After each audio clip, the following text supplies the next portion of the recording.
Hello friends, welcome to MCQ वाला।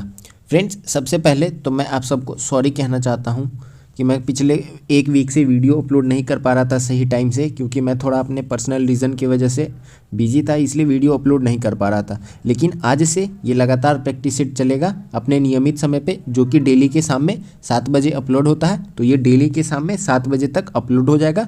तो आप लोग अगर अभी तक चैनल को सब्सक्राइब नहीं किए तो चैनल को सब्सक्राइब कर लीजिए, बेल आइकन को प्रेस कर लीजिए, ताकि जब भी कोई वीडियो अपलोड होगी तो उसकी नोटिफिकेशंस आपको मिल जाएगी। और जो लोग हमारे चैनल से पहले से जुड़े हुए हैं वो शाम में 7 बजे आके अपना प्रैक्टिस सेट देख लेंगे। और इससे पहले अभी तक इसमें 11 प्रैक्टिस सेट, वॉल्यूम 1 में भी लगभग 30 प्रैक्टिस सेट, उसके बाद प्लेटफॉर्म पब्लिकेशन का वॉल्यूम 1 पूरा कंप्लीट हो चुका है, वॉल्यूम 1 में भी 10 प्रैक्टिस सेट। तो बहुत सारा प्रैक्टिस सेट कंप्लीट हो चुका है। आप लोग सारे वीडियोस को अच्छे से देखेंगे, सब सारे का PDF भी आपको मिल जाता है।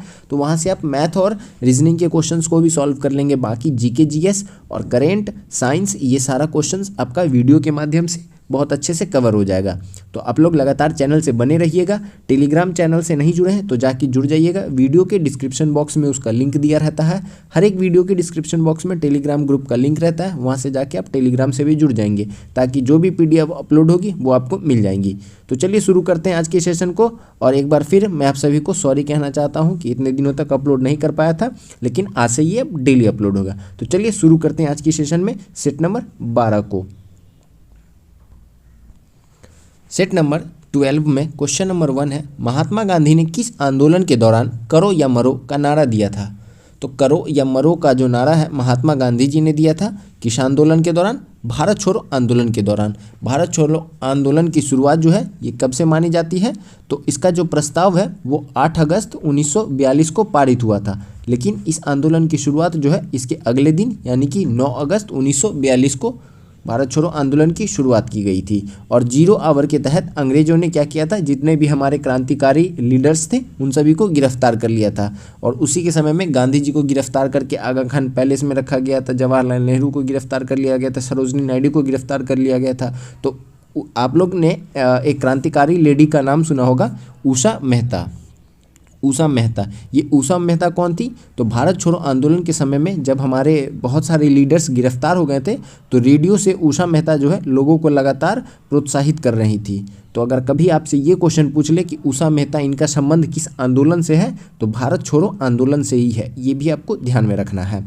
तो करो या मरो का नारा जो है महात्मा गांधी जी ने भारत छोड़ो आंदोलन के समय में ही दिया था, इसको आप ध्यान में रखेंगे। कहाँ से दिया था?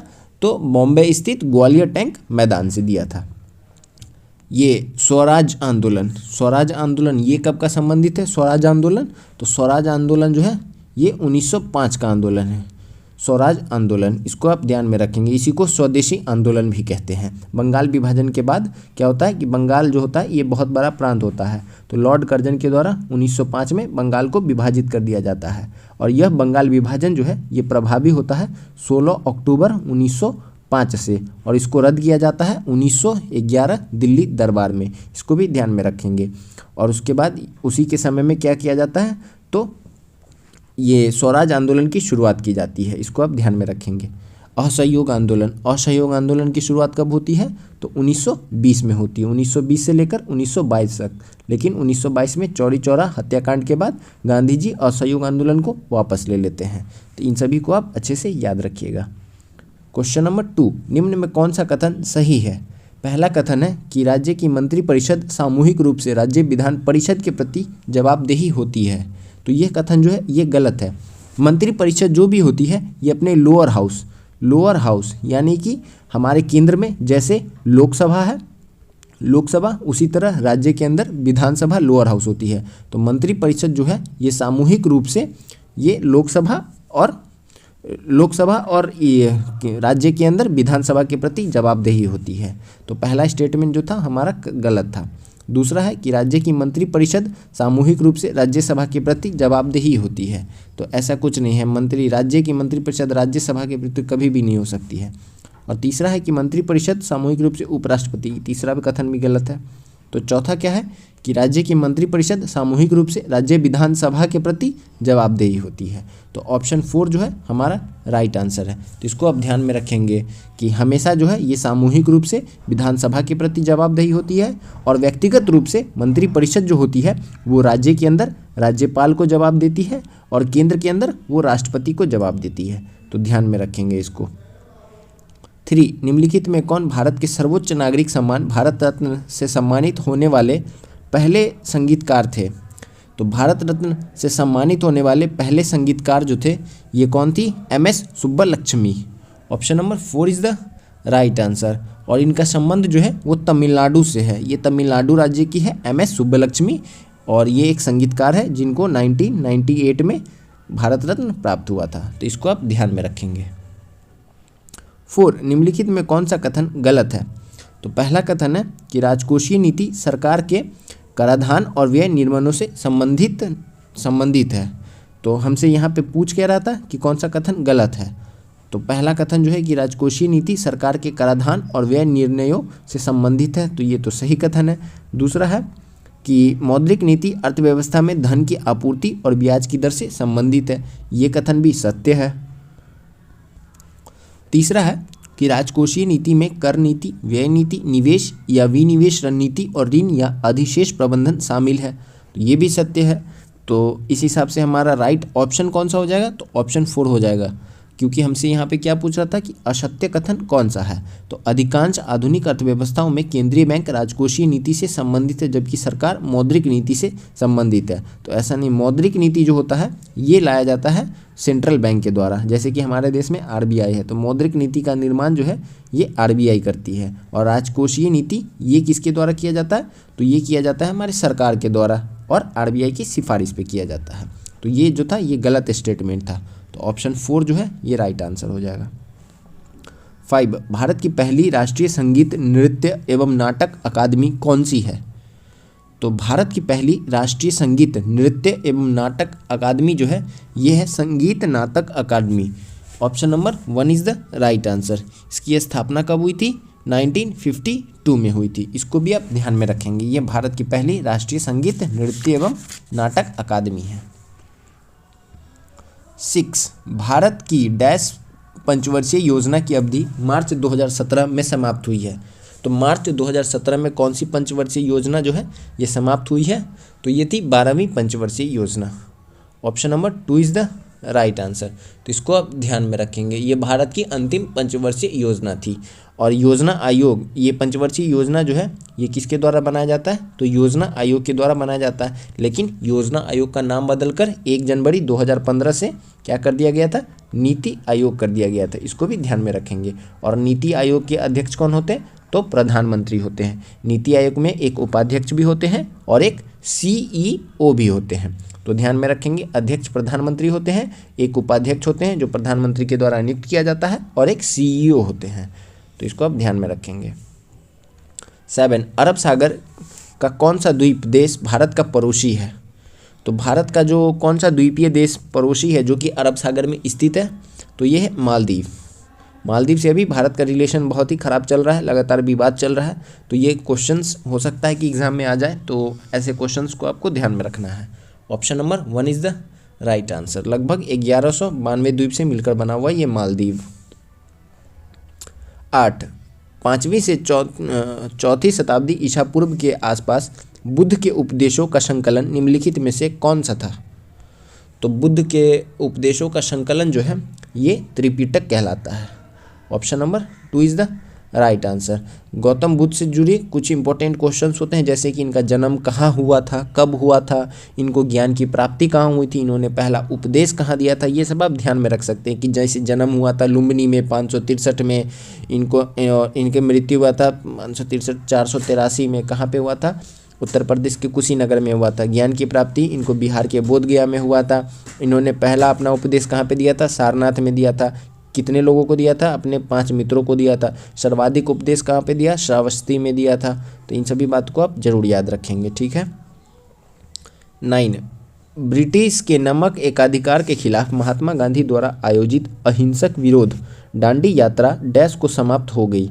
तो दांडी यात्रा जो है ये कब समाप्त हो गई थी? तो दांडी यात्रा जो है ये 6 अप्रैल 1930 को समाप्त हो गई थी। Option number 1 is the right answer. पूछ ले कि दांडी यात्रा इसकी शुरुआत कब हुई थी, तो 12 मार्च साबरमती आश्रम से लेकर 12 मार्च को इसकी शुरुआत हुई थी और 6 अप्रैल 1930 तक ये चली थी। दांडी पहुंचकर इन्होंने नमक मतलब समुद्र के पानी को हाथ में उठाकर वहाँ की मिट्टी को और उससे नमक बनाया था, तो इसी को दांडी नमक यात्रा कहा जाता है। और 6 अप्रैल 1930 से जब ये नमक कानून को तोड़ देते हैं उसी के बाद सविनय अवज्ञा आंदोलन की शुरुआत मान ली जाती है, तो इसको आप ध्यान में रखेंगे। 10 निम्नलिखित में कौन सा स्मारक लखनऊ में स्थित है, तो लखनऊ में कौन सा इमारत स्थित है, तो यह है बड़ा इमाम बाड़ा। Option number 1 is the right answer. ये किसके द्वारा बनवाया गया था, तो ये नवाब आसफ उद दौला के द्वारा 1784 में बनवाया गया था।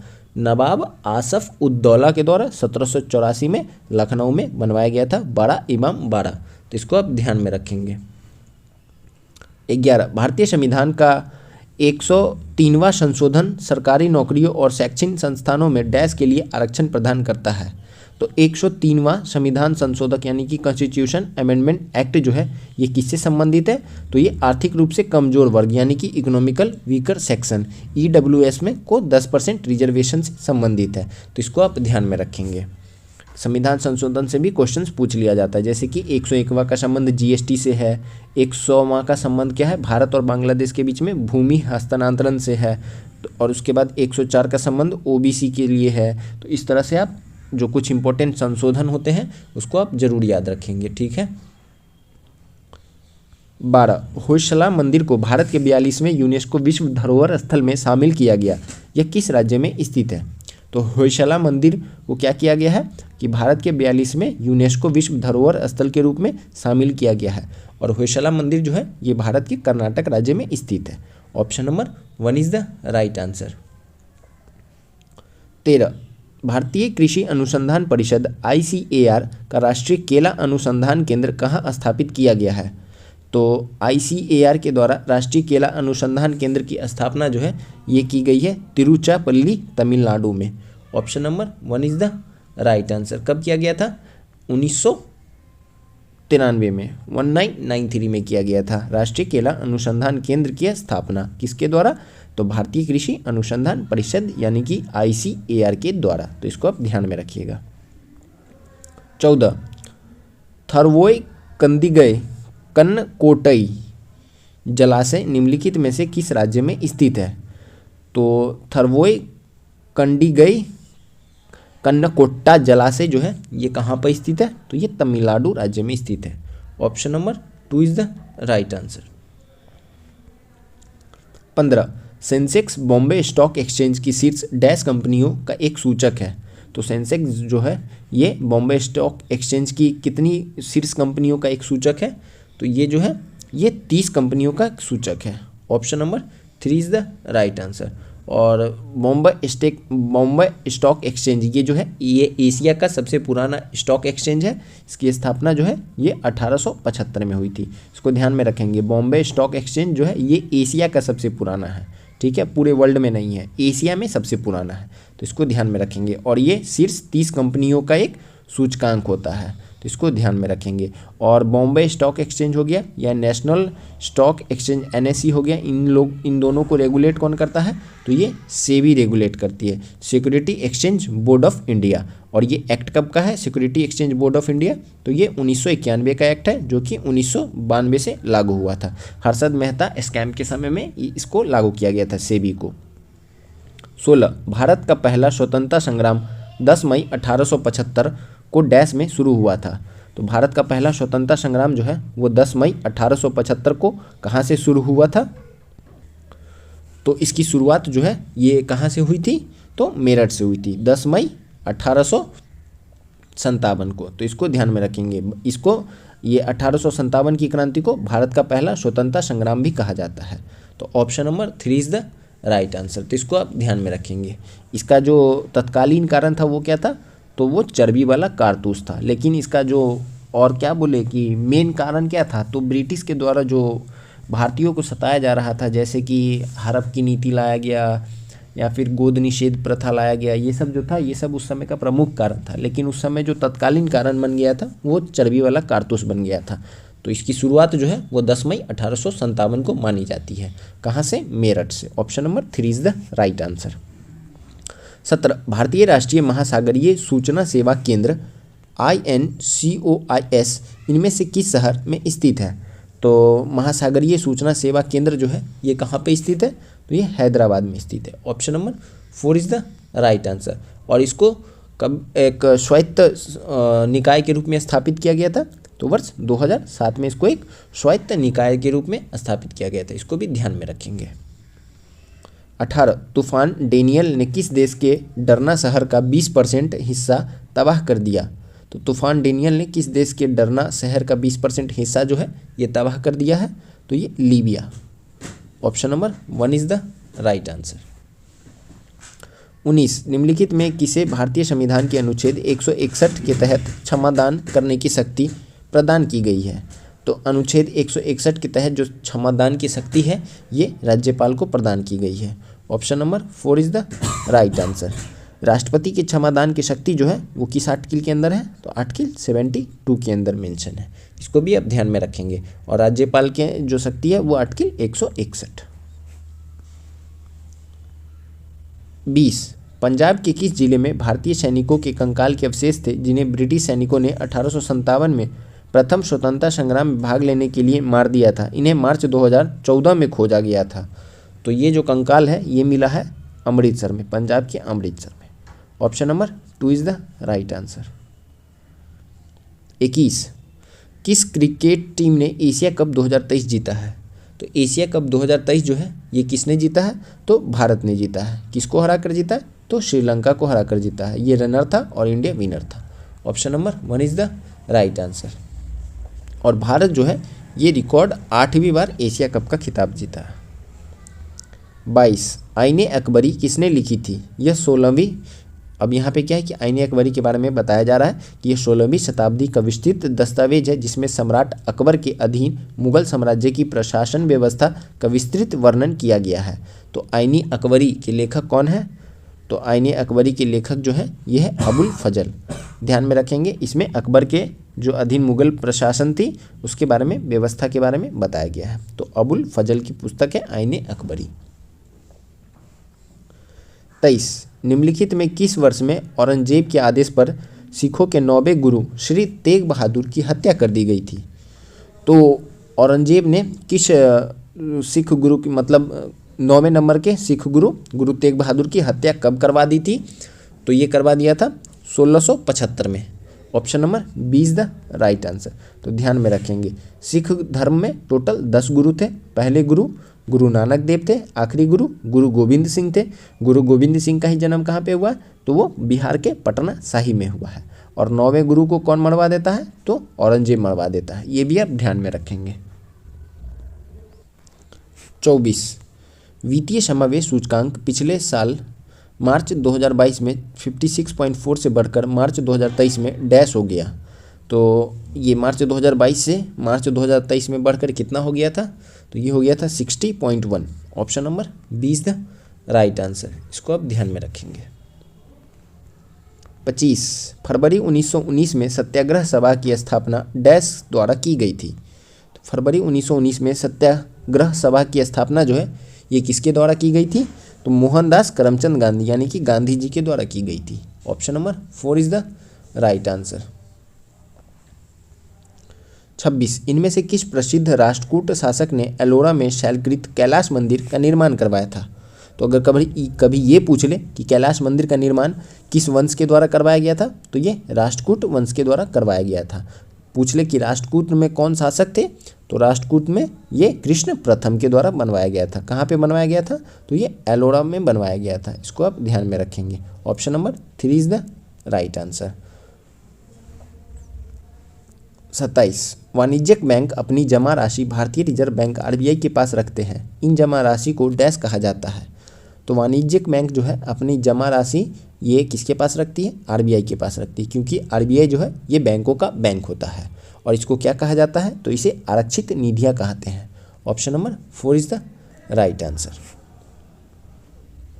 28 किसे नॉर्मन बोरलॉग फील्ड पुरस्कार 2023 के लिए चुना गया है? तो नॉर्मन बोरलॉग कौन थे? तो ये हरित क्रांति के जनक माना जाता है नॉर्मन बोरलॉग को। जैसे कि भारत में हरित क्रांति का जनक किसको माना जाता है? एम.एस. स्वामीनाथन को माना जाता है। वैसे ही वैश्विक लेवल पे नॉर्मन बोरलॉग को हरित क्रांति का जनक माना जाता है। तो 2023 का जो फील्ड पुरस्कार है नॉर्मन बोरलॉग फील्ड पुरस्कार 2023, इससे सम्मानित किया गया डॉक्टर स्वाति नायक को। Option number 3 is the right answer. और ये कौन है स्वाति नायक? तो ये अंतर्राष्ट्रीय चावल अनुसंधान संस्थान में एक भारतीय वैज्ञानिक है। 29 ग्रेट विक्टोरिया मरुस्थल डैश में स्थित है? तो ग्रेट विक्टोरिया मरुस्थल जो है ये कहाँ पर स्थित है? ऑस्ट्रेलिया में स्थित। Option number 4 is the right answer. ध्यान में रखेंगे ये कहाँ पे है? ये पूर्वी पश्चिमी ऑस्ट्रेलिया से दक्षिणी ऑस्ट्रेलिया के पश्चिमी भाग तक फैला हुआ है ग्रेट विक्टोरियन मरुस्थल। 30 उत्तरी भारत में मंदिर वास्तुकला की लोकप्रिय शैली डैश कहलाती है? तो उत्तर भारत में जो मंदिर वास्तुकला की लोकप्रिय शैली है उसे हम क्या कहते हैं? तो उसे नागर शैली कहते हैं। Option number 2 is the right answer. और दक्षिणी भारत में प्रसिद्ध मंदिर वास्तुकला की जो शैली है उसे द्रविड़ शैली कहा जाता है। इसको भी ध्यान में रखेंगे। और नागर और द्रविड़ शैली का जो मिश्रण है इसे ही हम बेसर कहते हैं, बेसर शैली। इसको भी आप याद रखेंगे, ठीक है। तो उत्तर भारत के लिए हो गया आपका नागर शैली, ये हमारा राइट आंसर है ऑप्शन नंबर 2। और दक्षिणी भारत के लिए, साउथ इंडिया के लिए द्रविड़ शैली, और इन दोनों का मिश्रण जो है वो है बेसर शैली।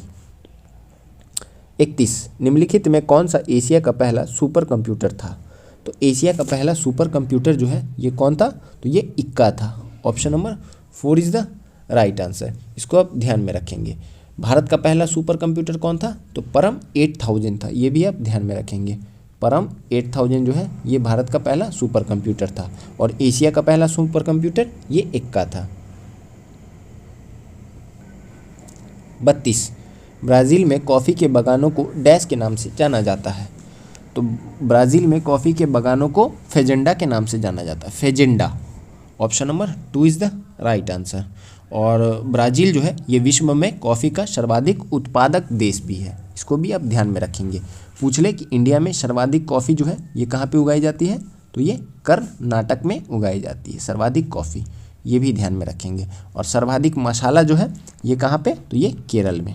सर्वाधिक चाय ये असम में, ठीक है। 33 मुगल सम्राट शाह आलम द्वितीय ने किस वर्ष ईस्ट इंडिया कंपनी का बंगाल के दीवान के रूप में नियुक्त किया था? तो मुगल सम्राट शाह आलम द्वितीय ने किस वर्ष ईस्ट इंडिया कंपनी को बंगाल के दीवान के रूप में नियुक्त किया था? यानी कि ब्रिटेन मतलब ईस्ट इंडिया कंपनी को जो है बंगाल का दीवानी अधिकार ये कब मिल गया था? मुगल बादशाह के द्वारा। तो ये मुगल बादशाह के द्वारा जो है 1765 इलाहाबाद की संधि के तहत ब्रिटिश ईस्ट इंडिया कंपनी को बंगाल का दीवानी अधिकार जो है ये प्राप्त हो गया था। Option number 4 is the right answer. और ये 1765 का जो संधि, इलाहाबाद का संधि है, ये क्यों हुआ था? तो 1764 का एक प्रमुख युद्ध है, आप लोग इसका नाम जानते होंगे। ये कहाँ पे हुआ था? बिहार के बक्सर में हुआ था। तो बक्सर की युद्ध में क्या हुआ था? तो उस तरफ से कौन था? तो हेक्टर मुनरो था अंग्रेज की तरफ से। और इधर से तिलकुट सेना थी, मुगल सम्राट शाह आलम द्वितीय, उसके बाद सिराजुद्दौला, और उसके बाद एक और थे इधर अवध के नवाब शुजाउद्दौला। ये सब थे, ये लोग हार जाते हैं, मुनरो जीत जाता है। तो उसके बाद क्या होता है? ये लोग अपने गवर्नर को बुलाते हैं जो कि होता है रॉबर्ट क्लाइव। तो रॉबर्ट क्लाइव और शाह आलम द्वितीय के बीच में एक संधि होती है, इलाहाबाद की संधि 1765 में, जिसमें ब्रिटिश ईस्ट इंडिया कंपनी को क्या है? बंगाल का दीवानी अधिकार जो है ये प्रदान कर दिया जाता है। तो यही यहाँ पे हमसे क्वेश्चन में पूछा जा रहा था।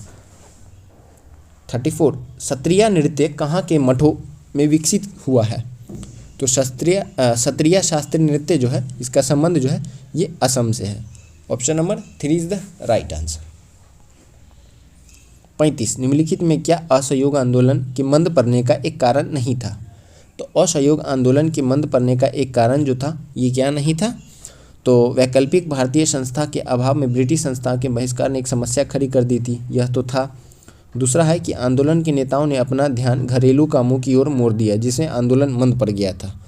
तो हमारा ये जो है ये राइट आंसर हो जाएगा। ऑप्शन नंबर 2 जो है हमारा राइट आंसर हो जाएगा, क्योंकि हमसे यही पूछ रहा था कि क्या कारण एक नहीं था। तो यह जो है ये असहयोग आंदोलन के मंद पड़ने का कोई कारण नहीं था, तो इसको आप ध्यान में रखेंगे। तीसरा है कि कई वकीलों ने इस्तीफा दे दिया, लेकिन फिर लंबे समय तक आय की अनुपस्थिति ने उन्हें फिर से ज्वाइन होने के लिए मजबूर कर दिया। तो दोबारा ज्वाइन होंगे, स्वाभाविक सी बात है कि आंदोलन कमज़ोर पड़ेगा ही। और खादी का कपड़ा अक्सर बड़े पैमाने पर उत्पादित मिल के कपड़े की तुलना से अधिक महंगा होता था और गरीब लोग इसे खरीद नहीं पाते थे। तो स्वाभाविक है कि वो लोग फिर से वही चीज़ खरीदेंगे जो मिल में उत्पादित हो रहा है, और मिल किसका था? अंग्रेज का था। तो हम लोग क्या कर रहे हैं कि असहयोग आंदोलन, असहयोग आंदोलन का ही नाम है कि हमें सहयोग नहीं करना है अंग्रेजों का, लेकिन हमें मजबूरन उसी मिल का बना कपड़ा पहनना ही था, तो हम तो असहयोग कर नहीं पा रहे थे। तो ये सब तो एक रीज़न था कि असहयोग आंदोलन जो है वो विफल हो गया। तो इसको आप ध्यान में रखेंगे। बस ऑप्शन नंबर 2 जो है ये कोई कारण नहीं था कि नेताओं ने अपना ध्यान घरेलू कामों की ओर मोड़ दिया जिससे आंदोलन मंद पड़ गया था। तो ये जो है ये कोई विस्तृत कारण नहीं था। 36, संयुक्त राष्ट्र संघ की स्थापना डैश में की गई थी। तो यूनाइटेड नेशंस की स्थापना जो है ये की गई थी 1945 में। Option number 1 is the right answer. 24 अक्टूबर 1945 को, इसीलिए 24 अक्टूबर को यूनाइटेड नेशंस डे मनाया जाता है। और वर्तमान में इसमें कितने देश हैं? तो 193 सदस्य देश हैं। 37, सतलज और काली नदियों के बीच स्थित हिमालय के हिस्से को डैश के रूप में जाना जाता है। तो सतलज और काली नदियों के बीच स्थित हिमालय के हिस्से को किस नाम से जाना जाता है? तो ये जाना जाता है कुमाऊं हिमालय के नाम से। Option number 2 is the right answer. यहाँ पे एक नदी है सिंधु, सतलज, काली, तीस्ता और ये दिहांग। तो क्या है कि हिमालय का जो प्रादेशिक विभाजन है वो नदियों के आधार पर कुछ इस तरह से किया गया है। इस तरफ सिंधु और सतलज के बीच में पंजाब हिमालय, सतलज और काली के बीच में कुमाऊं हिमालय, काली और तीस्ता के बीच में नेपाल हिमालय और तीस्ता दिहांग के बीच में आसाम हिमालय। तो इसको आप ऐसे याद रखेंगे। तो जब भी नदी सिंधु, सतलज, काली, तीस्ता और दिहांग, इसको आप ऐसे नोट कर लेंगे। 38, बांग्लादेश में जमुना नाम से प्रसिद्ध नदी को भारत में क्या कहा जाता है? तो जिस नदी को बांग्लादेश में जमुना कहा जाता है उसी को भारत के अंदर क्या कहा जाता है? तो ब्रह्मपुत्रा कहा जाता है। Option number 2 is the right answer. 39, Bharat की आधी जनसंख्या केवल 5 राज्यों में रहती है, निम्नलिखित में से कौन उस राज्य में एक नहीं है? तो पश्चिम बंगाल जो है वो उस राज्य के अंदर नहीं आता है। Option number 4 is the right answer. कौन से आते हैं वो 5 राज्य? तो वो आते हैं यहाँ पे आपका उत्तराखंड हो जाएगा राइट आंसर। उत्तराखंड उसमें नहीं आता है। आपका जो 5 राज्य है वो है उत्तर प्रदेश, महाराष्ट्र, बिहार, केरल, गुजरात, पश्चिम बंगाल। तो इसको आप ध्यान में रखेंगे। लगभग जो भारत की आबादी है वो इन 5 राज्यों में ही रहती है, तो इसको आप ध्यान में रखेंगे। 40, भारत का सबसे बड़ा बांध हीराकुंड बांध इनमें से किस नदी पर निर्मित है? तो हीराकुंड बांध जो है ये भारत का सबसे बड़ा बांध है और ये किस नदी पे है? तो ये महानदी पे है। Option number 4 is the right answer. और ये ओडिशा राज्य में स्थित है, ये भी ध्यान में रखेंगे। महानदी पर स्थित भारत का सबसे बड़ा बांध जो है ये ओडिशा नदी पे स्थित है, इसको आप ध्यान में रखेंगे। इसे क्या कहा जाता है? इसे अर्थन डैम कहा जाता है, अर्थन डैम। और ये कब बना था? तो ये आज़ादी के बाद 1957 में ये बना था, हीराकुंड डैम। 41, भारतीय संविधान के अनुसार प्रत्येक व्यक्ति जिसे गिरफ्तार करके हिरासत में लिया गया को गिरफ्तारी के स्थान से मजिस्ट्रेट की अदालत तक की यात्रा के लिए आवश्यक समय को छोड़कर उक्त गिरफ्तारी के डैश घंटों की अवधि के भीतर निकटतम मजिस्ट्रेट के समक्ष पेश किया जाना चाहिए। तो कोई भी व्यक्ति को अगर गिरफ्तार किया जाता है तो उसको जो ट्रैवलिंग टाइम होता है वो सब इसमें काउंट नहीं होता है। उसको गिरफ्तारी के 24 घंटों के भीतर जो है ये मजिस्ट्रेट के सामने पेश किया जाना चाहिए। और ये जो बात है ये आर्टिकल 22 के अंदर की गई है। हमारे संविधान के इंडियन कॉन्स्टिट्यूशन के आर्टिकल 22 में ये बात की गई है कि किसी भी व्यक्ति को अगर गिरफ्तार किया जाता है तो 24 घंटे के अंदर उसको निकटतम जो मजिस्ट्रेट होते हैं उनके समक्ष पेश किया जाना चाहिए। Option number 4 is the right answer. 42, निम्न में कौन सी पहाड़ियाँ पश्चिम घाट से संबंधित नहीं है? तो पश्चिमी घाट से संबंधित जो है ये महेंद्रगिरी पहाड़ियाँ नहीं हैं। ये कहाँ पे है? तो ये पूर्वी घाट में स्थित है। Option number 2 is the right answer. Mahendragiri पहाड़ी जो है मेनली ये तमिलनाडु में स्थित है। बाकी अन्नामलाई, नीलगिरी और सह्याद्री ये तीनों जो है ये कहाँ पे स्थित है? तो ये तीनों जो है ये पश्चिमी घाट पे स्थित है। 43, निम्नलिखित में किस भारतीय त्यौहार में भगवान राम के हाथों राक्षस राजा रावण की मृत्यु का जश्न मनाया जाता है? तो भगवान राम के हाथे रावण की मृत्यु का जश्न जो है ये मनाया जाता है कब? तो ये दशहरा के समय। Option number 2 is the right answer. 44 NITI Aayog के अटल इनोवेशन मिशन द्वारा प्रारंभ की गई डीजी बुक इनमें से क्या नाम है? तो डीजी बुक इनमें से किसका नाम है? तो ये है innovation for you. Option number 1 is the right answer. तो इसको आप ध्यान में रखेंगे। 45 तेंदुलकर पद्धति भारत में डैश के अनुमान से संबंधित है? तो तेंदुलकर पद्धति यानी तेंदुलकर समिति का गठन जो है ये किस लिए किया गया था? तो तेंदुलकर समिति का जो गठन है ये किया गया था गरीबी के आकलन से, गरीबी का मापन के लिए किया गया था तेंदुलकर समिति का गठन। तो option number 3 is the right answer. और इसने क्या सुझाव दिया था कि वह व्यक्ति जो प्रतिदिन 29 रुपया शहरी क्षेत्र में और ग्रामीण क्षेत्र में प्रतिदिन 22 रुपया क्या कर रहा है? तो वो खर्च कर रहा है, तो वो क्या है? गरीबी रेखा से ऊपर है। 46 अशोक ने कलिंग को जीतने के लिए युद्ध लड़ा। कलिंग तटीय डैश का प्राचीन नाम था। तो कलिंग जो है ये किसका प्राचीन नाम है? तो कलिंग जो है ये उड़ीसा का प्राचीन नाम है। Option number 2 is the right answer. तो इसको ध्यान में रखेंगे। और कलिंग युद्ध की चर्चा जो है ये अशोक के किस शिलालेख में की गई है? तो 13वें वृहत यानी कि जो वृहत मतलब लार्ज होता है, वृहत शिलालेख के अंदर की गई है। तो इसको आप ध्यान में रखेंगे। 67 मुरैना शब्द इनमें से क्या अर्थ होता है? तो मुरैना शब्द का जो अर्थ है ये क्या होता है? तो हिमनद द्वारा परिवहन की गई और निक्षेपित की गई सामग्री मुरैना कहते हैं इसको। Option number 2 is the right answer. 48 train to Pakistan पुस्तक के लेखक कौन है? तो ट्रेन टू पाकिस्तान पुस्तक जो है ये खुशवंत सिंह के द्वारा लिखी गई है। Option number 2 is the right answer. तो इसको आप ध्यान में रखेंगे। ये बहुत ही इंपॉर्टेंट पुस्तक है, 1-2 एग्जाम में पूछा गया है, तो इसको आप स्टार मार्क रखेंगे। खुशवंत सिंह की ये पुस्तक है, याद कर लेंगे जरूर। 49 इनमें कौन सा एक मौलिक अधिकार है? तो मौलिक अधिकार इनमें से कौन सा है? तो राइट आंसर क्या हो जाएगा आपका? संवैधानिक उपचारों का अधिकार, आर्टिकल 32 ये जो है एक मौलिक अधिकार है। तो इसको आप ध्यान में रखेंगे। मौलिक कर्तव्य ये किस में है? भाग 4 के कॉम में, आर्टिकल 51 के कॉम में है। और मौलिक अधिकार जो है ये भाग 3 में आर्टिकल 12 से लेकर 35 तक है। तो इसको आप ध्यान में रखेंगे। ऑप्शन नंबर 4 जो है हमारा राइट आंसर है। 50 निम्नलिखित में किस राज्य के राज्य विधानमंडल में एक सदन है? तो दिए गए ऑप्शंस में कौन सा ऐसा राज्य है जहाँ पे विधानमंडल जो है वो एक सदनीय है? तो आपका राइट आंसर हो जाएगा Gujarat. Option number 2 is the right answer. क्योंकि आपको पता होगा कि हमारे देश में 6 ऐसे राज्य हैं जैसे कि बिहार, यूपी, महाराष्ट्र, कर्नाटक, आंध्र प्रदेश और तेलंगाना।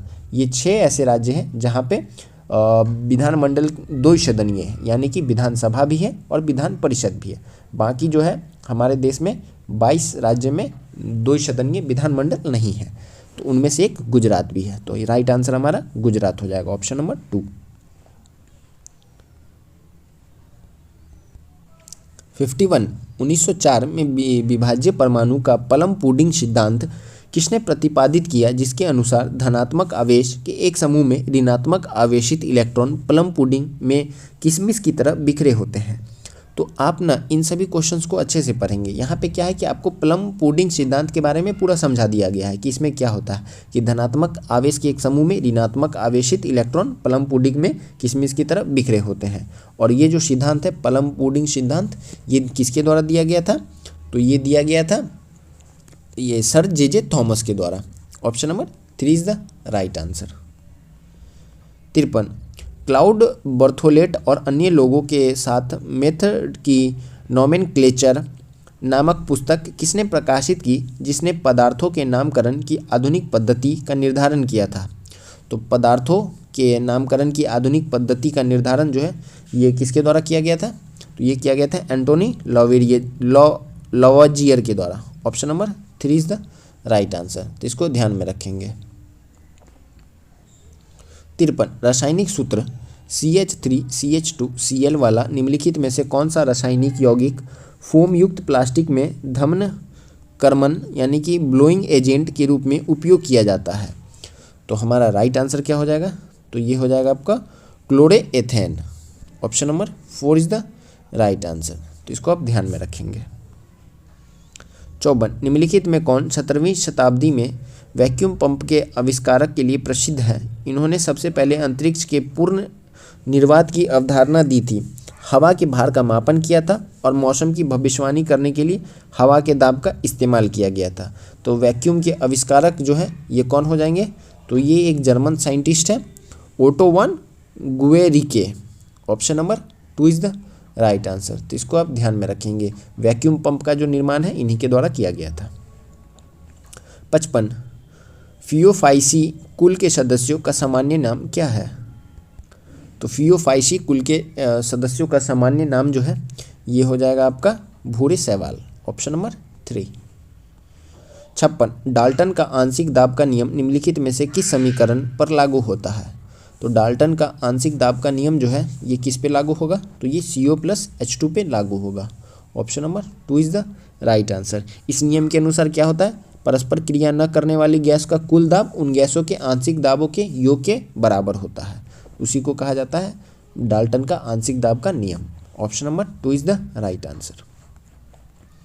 57, निम्नलिखित में कौन सी कशेरुकियों की एक विशेषता नहीं है? तो कशेरुकियों की कौन सी एक विशेषता नहीं है? तो वे कोयलोमेट होते हैं, ये तो विशेषता है।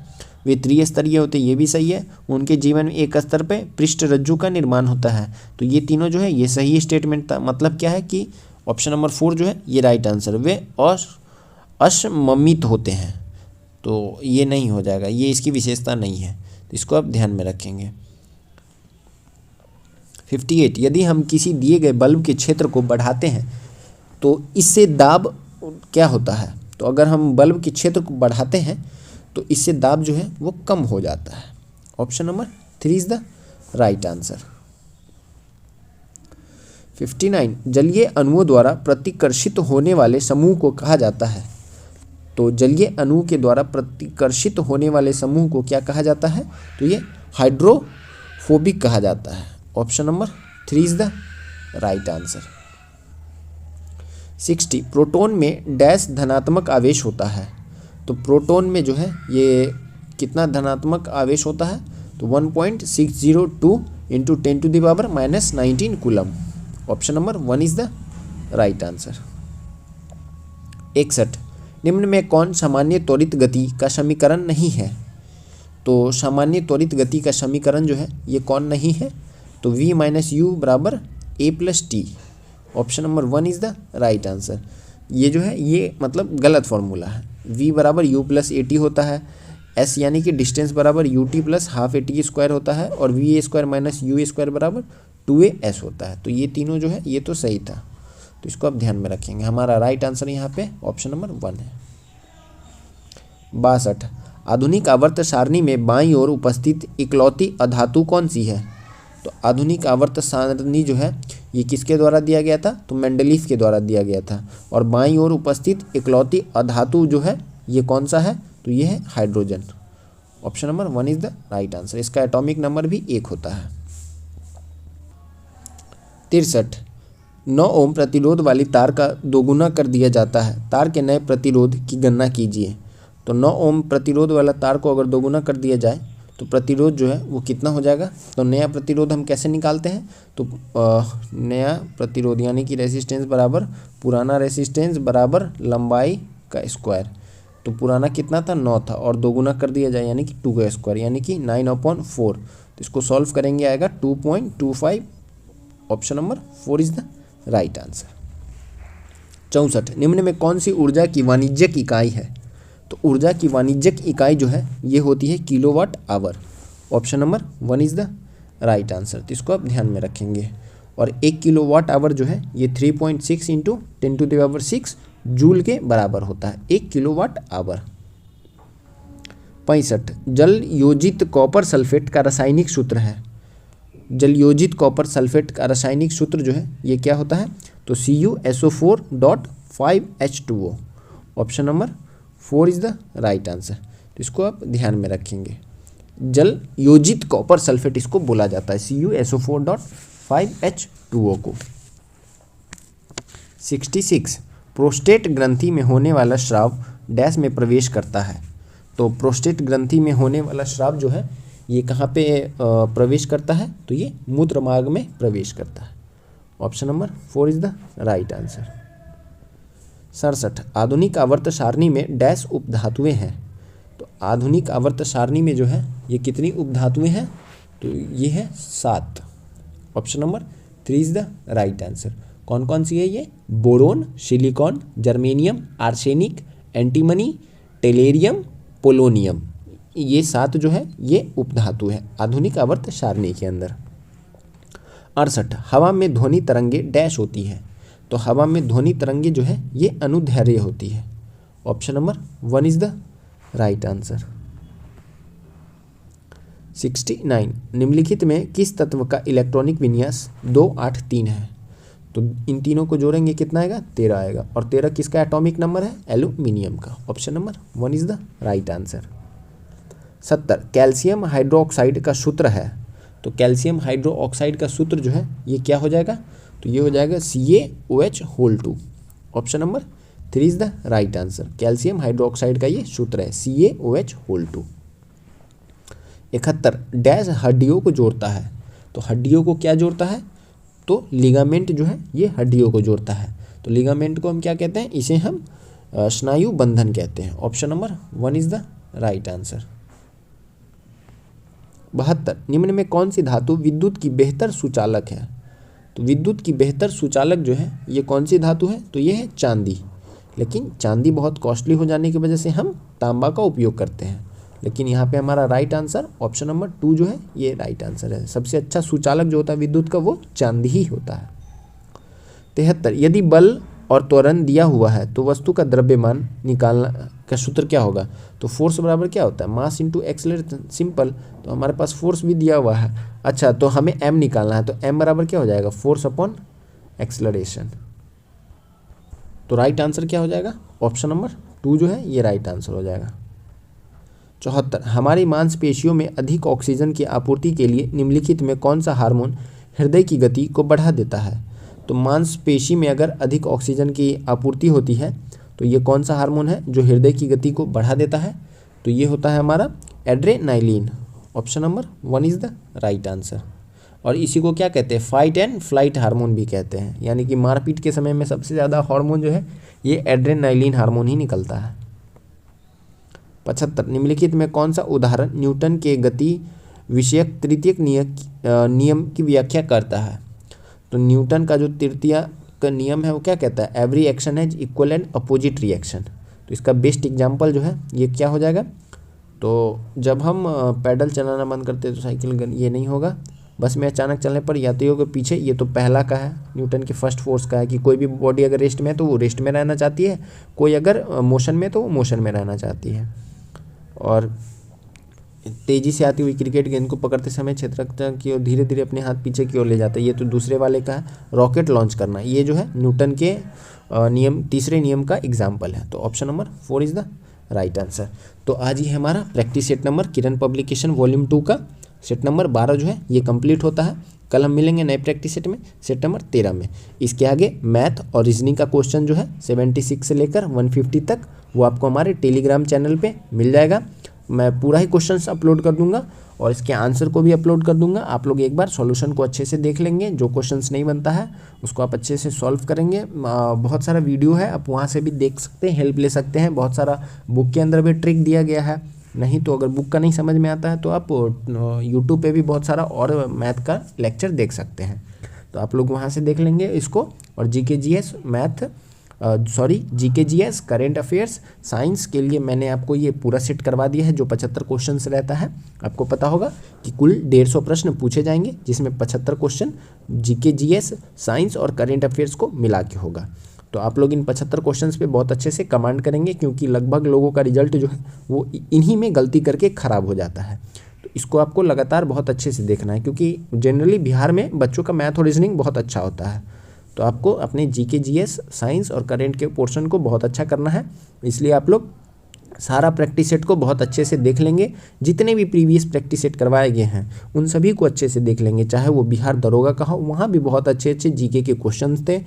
बिहार एसएससी से रिलेटेड बहुत सारा प्रैक्टिस सेट है। किरण पब्लिकेशन का वॉल्यूम 1 है, रुक्मणी पब्लिकेशन का वॉल्यूम 1 है, उसके बाद एडिटोरिया पब्लिकेशन का बहुत सारा मैंने इस पर प्रैक्टिस सेट करवाया है, मैं उसको भी कंप्लीट करवाऊँगा। और उसके बाद ज्ञान बिंदु जीएस एकेडमी का प्रैक्टिस सेट है, खान सर की पुस्तक का प्रैक्टिस सेट है। तो बहुत सारा प्रैक्टिस सेट है। आप लोग लगातार चैनल पे बने रहिए, सारे वीडियोज़ को अच्छे से देखा करिए। सारा पीडीएफ आपको मिल जाएगा, घबराने की बात नहीं है। टेलीग्राम चैनल से जुड़ जाइएगा, वीडियो के डिस्क्रिप्शन बॉक्स में लिंक है। तो लगातार आप लोग चैनल पर बने रहिएगा। तो चलिए कल हम मिलेंगे नए प्रैक्टिस सेट में, सेट नंबर 13 में। तब तक के लिए थैंक यू, जय हिंद।